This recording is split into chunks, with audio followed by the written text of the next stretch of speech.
The boy who would not stop crying. Once upon a time in a quiet village, there lived a woman named Ada and her young son, Obi. Obi was a spirited child, curious and full of energy, but he had one troubling habit. He would cry incessantly whenever anyone took something from him, especially the objects he loved to play with.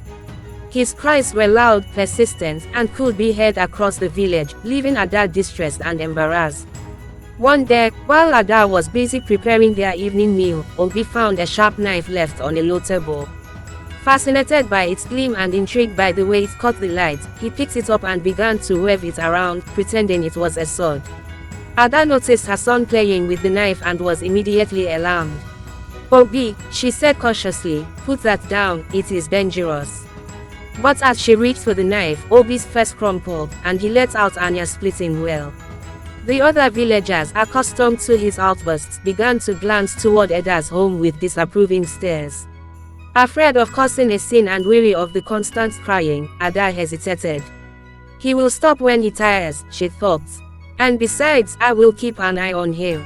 But Obi, lost in his playful imagination, started to swing the knife more recklessly. Suddenly, the blade caught his eye.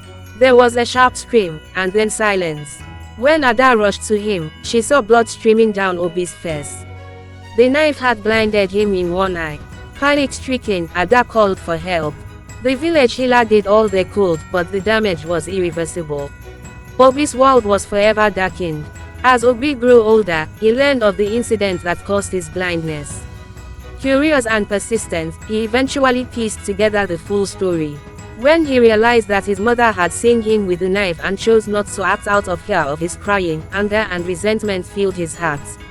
"You cared more about my cries than my safety," he said bitterly to his mother one day. "You could have stopped me, but you chose not to because you didn't want to hear me cry. Now I must live in darkness because of your weakness." Ada, heartbroken and consumed by guilt, tried to explain her fear and her hesitation, but no words could mend the pain in Obi's heart. Their relationship became strained, and though they lived under the same roof, a wall of silence grew between them. Years passed and Obi became a man.